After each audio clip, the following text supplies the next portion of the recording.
saya serahkan sepenuhnya kepada Prof. Winarno. Monggo, Prof. Baik, makasih Mas Anung. PPT dari panitia ya? Oke, Prof. Siap, Prof. Baik, Assalamualaikum warahmatullahi wabarakatuh. Selamat sore, salam sejahtera bagi kita semua. Yang saya hormati Pak Rektor UNESA, para pemateri, kawan-kawan yang hadir di ruang webinar kali ini. Luar biasa memang, dan urutannya tepat memang. Pertama rektor, kedua dekan periode kedua, ketiga dekan, dan yang keempat yang terakhir adalah mantan dekan. Jadi karena tinggal nutup saja itu. Dari sisi usia juga yang dekan senior Semarang kan yang paling sepuh itu juga harus di depan. Nah ini saya lihat konsepnya memang clear yang disampaikan oleh kawan-kawan. Lanjut Mas, PPT yang kedua, slide kedua. Jadi yang pertama disajikan, jadi urutan tadi yang disajikan konsepnya yang disampaikan oleh Cak Nur, saya biasa nyebut, jadi bukan Cak Hasan tapi Cak Nur ya. Ya. Jadi yang disampaikan Cak Nur, yang kedua rancangannya dari Prof D, Bu Mbak D Prof, Mbak Yu dekan yang profesor itu yang dari Semarang. Yang pengalamannya sudah 40 tahun jadi senior dalam sisi pengalaman. Yang ketiga Prof Adang itu luar biasa melengkapi informasi yang disajikan. Sehingga ini mudah-mudahan memperkaya wawasan kita yang hadir kali ini, dan yang hadir dari Gunung Sitoli sampai dari Manado itu hadir semua, Papua tadi juga ada. Jadi tugas saya sebenarnya tinggal nutup saja gitu. Nutup saja. Kalau konsepnya sudah, RPP-nya sudah, pelaksanaannya sudah clear, kan tinggal tutup saja dengan evaluasi.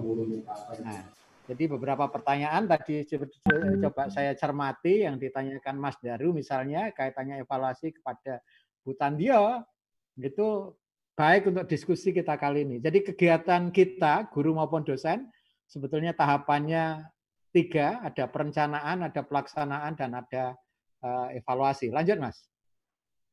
Karena bagiannya tinggal nutup, nanti ada usulan baru yang mungkin bisa digunakan di saat COVID.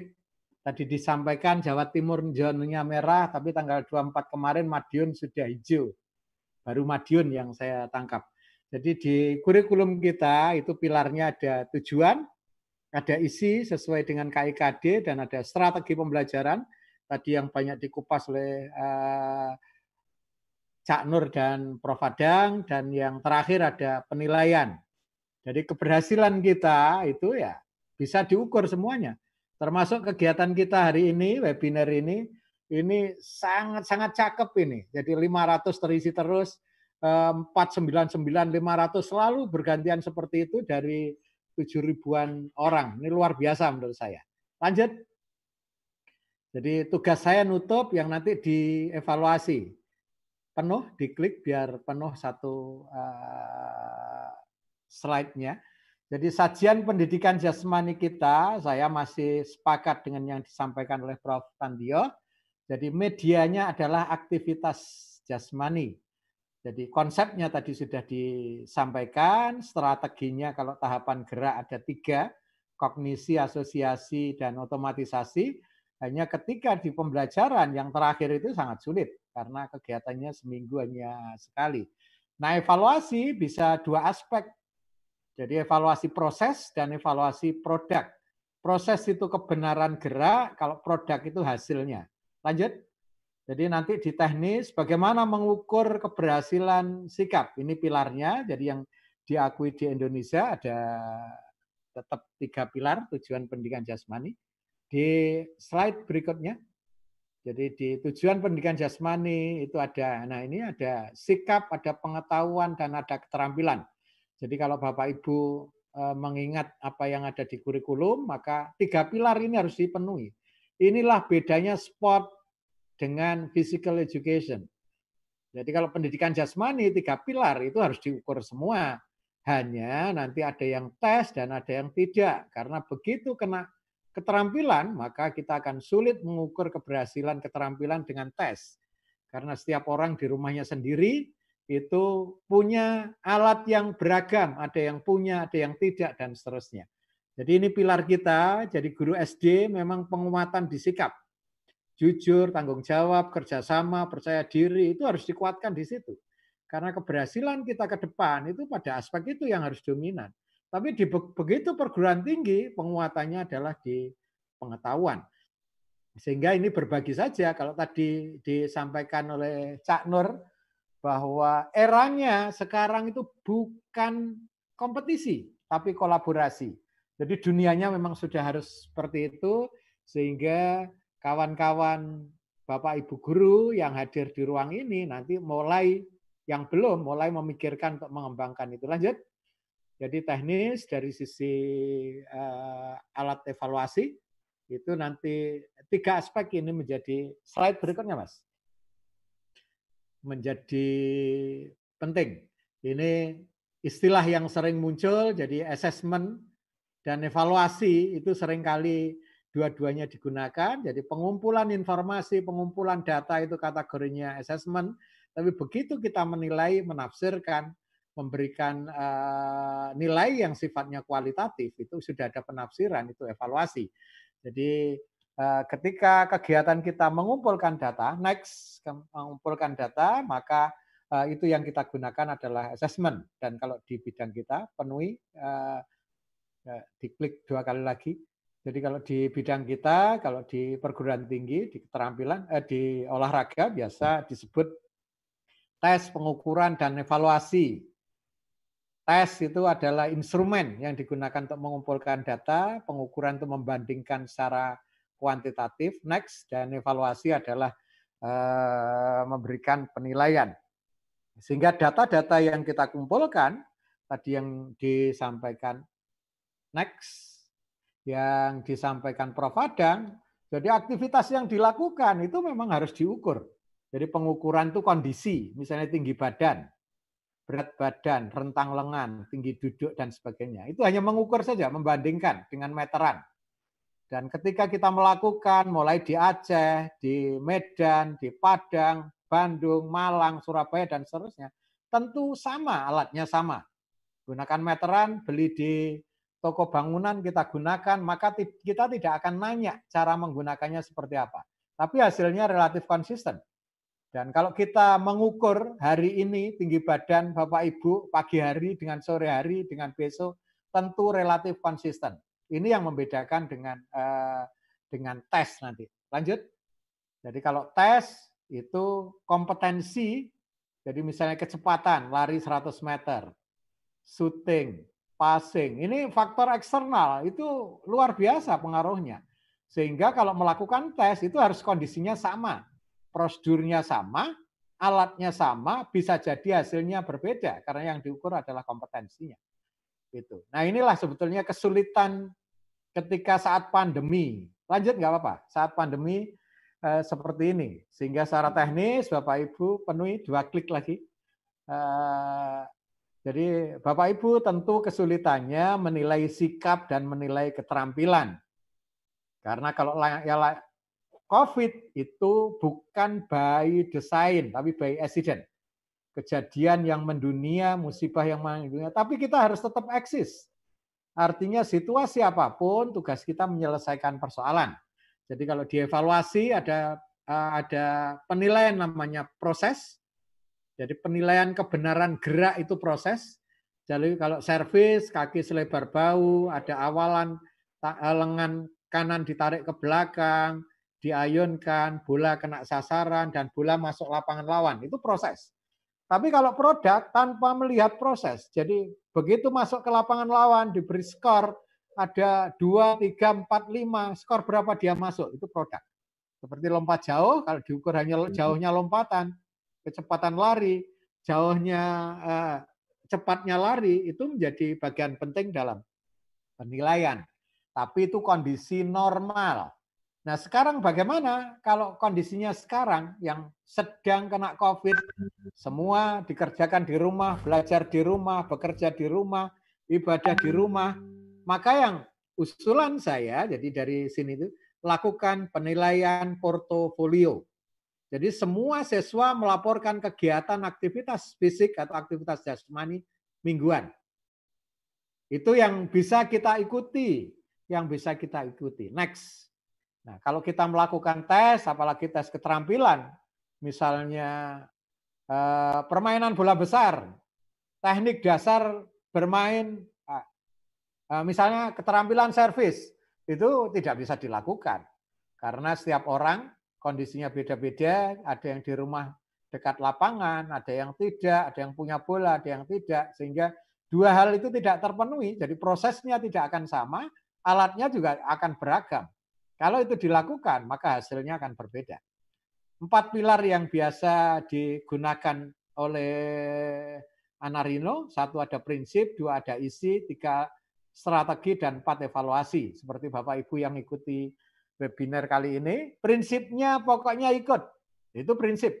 Dari awal sampai terakhir nanti akan tercas sendiri, tambah sendiri pengetahuannya. Isinya apa? Nanti Bapak Ibu bisa ngikuti.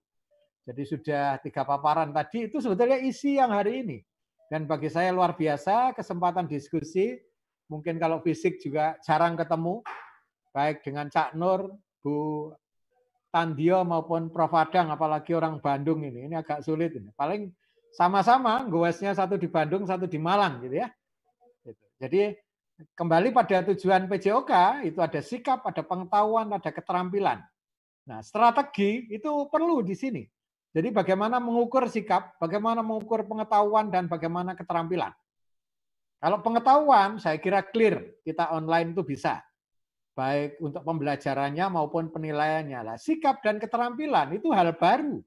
Karena tadi saya sampaikan, COVID tidak pernah direncanakan. Situasi seperti ini juga tidak pernah kita lakukan. Sehingga apa yang pikiran saya yang saya sampaikan, itu belum teruji secara empiris. Karena belum ada kejadian yang melandasi kita sebelumnya. Jadi nanti kita argumentatif, ini saya sajikan yang terutama di sikap dan keterampilan. Tadi usulan saya dengan pola portofolio. Bentuknya seperti apa, itu ada di slide berikutnya. Jadi evaluasi itu menjadi bagian penting. Ya, lanjut Mas. Menjadi bagian penting dalam mengukur. Oke, lanjut. Masih ini konsep-konsep saja, biar satu lagi. Ya, jadi ini contoh. Ketika kita mengevaluasi pengetahuan, itu kita bisa. Tes tulis, lisan, misalnya wawancara online juga bisa. Pilihan ganda, isi, formatnya itu bisa. Jadi dikerjakan online bisa. Kalau offline sudah biasa, online bisa. Soalnya sama, misalnya perilaku saat pengumpulan datanya juga sama. Jadi kalau kita biasa menggunakan misalnya Google Classroom atau Sipejar atau yang lain, itu maka sebenarnya kalau pengetahuan itu tidak ada persoalan. Sehingga ukuran saya itu bisa dilakukan. Tapi pembelajaran kita esensinya medianya adalah gerak. Sehingga nanti dua aspek sikap dan keterampilan itu juga harus ada reportnya. Lanjut, ada reportnya. Ya, jadi tadi pola sudah disampaikan oleh Cak Nur bahwa kondisi sekarang itu tentu keselamatan itu nomor 1, itu clear tadi. Jadi jaga jarak, cuci tangan, pakai masker, jaga jarak, dan seterusnya itu menjadi penting. Nah, cara yang bisa kita lakukan, amati, tiru, modifikasi. Jadi perkembangan yang luar biasa saat ini, satu slide lagi. Jadi perkembangan online yang bisa kita gunakan. Jadi model pembelajarannya misalnya dengan online. Itu kita cloning dengan modelnya Gojek atau Grab. Tapi harus aman. Jadi protokol COVID itu menjadi jaminan. Nah, penilaiannya gimana? Kita gunakan portofolio. Jadi anak-anak kita harus melaporkan kegiatan. Jadi kegiatan itu yang harus ditulis dan dilaporkan kepada guru-guru. Penilaiannya Bapak Ibu harus online. Karena anak-anak zaman sekarang itu harus ada hadiah langsung. Seperti anak-anak yang biasa main game. Begitu main misalnya kotaknya turun yang Tetris atau apa, itu langsung skornya muncul. Itulah sebenarnya yang esensi yang harus dikembangkan oleh kita, baik guru maupun dosen, untuk mengembangkan penilaian secara online. Jadi tugas Misalnya siswa mahasiswa berikan penilaian terhadap aktivitas yang dilakukan. Jadi ketika dia melaporkan next, anak-anak melaporkan kegiatannya, maka kita akan bisa menilai secara objektif. Jadi kirim tugas secara online ke siswa atau mahasiswa dalam grup, pastikan bahwa pesannya itu diterima, seperti kita ketika pesan Gojek, mau pergi kemanapun atau GoFood, mau pesan apapun, tugas dikerjakan, maka lakukan evaluasi. Evaluasi yang objektif yang bisa dilakukan secara konseptual, karena ini belum teruji, dengan portofolio. Jadi setelah mengerjakan tugas, anak-anak harus melaporkan dokumennya, bisa foto, bisa video misalnya. Jadi tetap ngajari jujur itu menjadi penting. Sehingga kreativitas anak itu akan muncul. Saya kadang-kadang membayangkan kalau video yang diunggah anak-anak banyak, itu berarti wawasan kita akan nambah dan berikan apresiasi langsung. Kalau tugasnya bagus, benar, tepat. Misalnya kalau kita menggunakan Google Classroom, yang ngirim tepat, beri apresiasi. Yang lambat, ingatkan. Apalagi yang tidak ngirim, itu juga harus. Sehingga yang bisa melakukan penilaian bukan hanya gurunya atau dosennya, tapi per grup itu bisa. Dengan kalau misalnya kita Cak Nur yang biasa di hotel berbintang, begitu sudah pulang nanti ada bintang seperti kita gunakan Zoom atau Google Meet. Lanjut, begitu selesai maka nanti ada hal yang ada bintang yang muncul, mau kasih bintang berapa? Bintang 5, bintang 4, bintang 3, 2, 1 dan seterusnya. Sehingga ketika merancang pembelajaran maupun melaksanakan modellah itu. Amati model Gojek, rancang kegiatan, kelola pembelajaran secara online. Ini nggak boleh terlambat. Bisa Google Drive, bisa Google Classroom atau aplikasi lain yang bisa online sehingga semua bisa memanfaatkan. Simpan data di server online. Jadi Google Drive misalnya dengan alamat Gmail. Itu yang memudahkan kita. Jadi bisa diakses kapan saja dan di mana saja. Lanjut. Jadi ini cara-cara yang kita bisa lakukan. Ini contoh saja. Jadi manajemen pengelolaan saya di mata kuliah. Saya sudah menggunakan Google Classroom. Jadi setiap kelas itu ada datanya semua. Lanjut. Seperti ini munculnya. Jadi sebanyak apapun kita bisa ngontrol. Jadi setiap kali pertemuan itu bisa. Jadi untuk semester kemarin itu sampai tugas ke-11 biasanya bisa 14, bisa 13. Karena COVID semua dosen ternyata memberikan tugas. Kalau di Semarang namanya Elena. Mungkin kalau orang lain Eleno. Ya. Karena akhirannya A dipakai orang Sunda jadi Elena. Lanjut. Nah, ini dengan cara seperti ini, jadi anak-anak kita itu bisa dikontrol. Jadi tidak ada alasan tugasnya terlambat dan seterusnya. Jadi laksanakan pembelajaran dengan aplikasi tadi yang sudah. Nah, laporan portofolio di poin yang terakhir itu, jadi pengetahuan itu kualitas laporannya kita bisa baca. Sikap, ketepatan pengiriman laporannya. Jadi yang tepat, yang tidak tepat, dan tidak ngirim kalau 3 kategori. Tapi kalau itu diberi kategori, anak-anak ada yang nakal, begitu terakhir dikirim semua. Sehingga yang muncul itu terlambat, tapi datanya lengkap. Dan ketika dibuka itu beragam. Sehingga kalau saya, jadi ada yang tepat dan tidak mengumpulkan saja. Itu kalau 2 kategori. Dan upaya termasuk keterampilan ngukurnya bukan keberhasilan keterampilannya. Tapi upaya yang dilakukan. Jadi kalau misalnya ada anak-anak yang melakukan aktivitas fisik seminggu 3 kali, kalau di Bandung biasa disebut SKS, Selasa, Kamis, Sabtu. Jadi kalau goes Selasa, Kamis, Sabtu mesti top TOP BGT. Top banget gitu loh. Gitu. Jadi upaya yang dilakukan. Jadi aktivitasnya, berikan tugas, tujuannya apa. Jadi yang dilakukan seminggu itu berarti kalau tertib seminggu 3 kali itu clear, berarti nilainya bagus. Lanjut. Nah ini contoh sajian portofolionya. Jadi materi oke. Jadi kalau materi kita Bapak Ibu materinya ada permainan dan olahraga, aktivitas pengembangan, maka munculkan saja yang Bapak Ibu inginkan. Kalau misalnya ada 7 materi, minggu pertama apa, kedua apa, ketiga apa. Misalnya hari ini permainan bola besar. Anak-anak akan bermain, silahkan saja. Ada yang mau sepak bola, artinya nendang ke tembok berkali-kali misalnya. ada yang bola basket, yang punya bola basket, ada yang voli.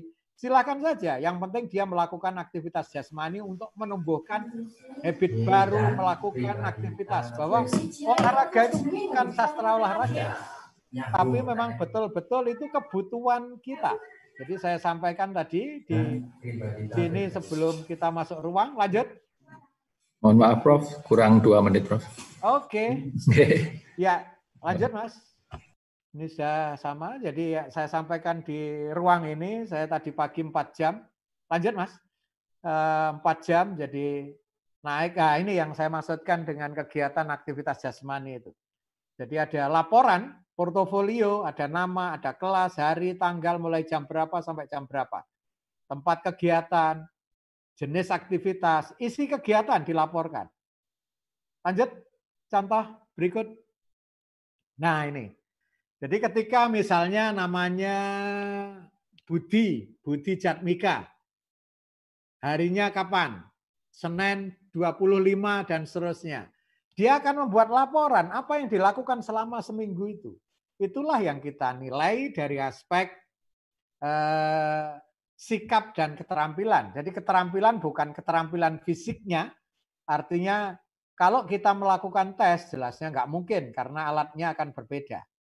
Gitu. Sehingga secara teknis itu yang saya sampaikan, sehingga 3 aspek, lanjut, 3 aspek itu bisa diukur, jadi pengetahuan to clear seperti ini, rekamannya nanti ada semua kalau menggunakan Google Classroom. Lanjut, ini contoh-contoh yang sudah saya lakukan, termasuk mengidentifikasi di Google Drive kita simpan, sehingga tidak perlu beri hard disk yang besar.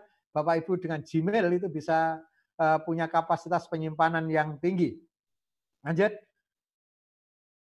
Jadi teknis, oke, lanjut Mas. Oke, keuntungan evaluasi online itu Bapak Ibu akan memperoleh data, pengetahuan, sikap, keterampilan, dan bahkan kreativitas siswa atau mahasiswa akan muncul. Sekali lagi saya sampaikan, keterampilan itu bukan mengukur keterampilan tekniknya, tapi upaya yang dilakukan oleh siswa kita, sehingga nanti foto, video bisa diunggah di grupnya untuk dievaluasi secara bersama-sama, sehingga apresiasi langsung tadi bisa dilakukan oleh guru maupun kawan-kawan satu kelas untuk memberikan apresiasi.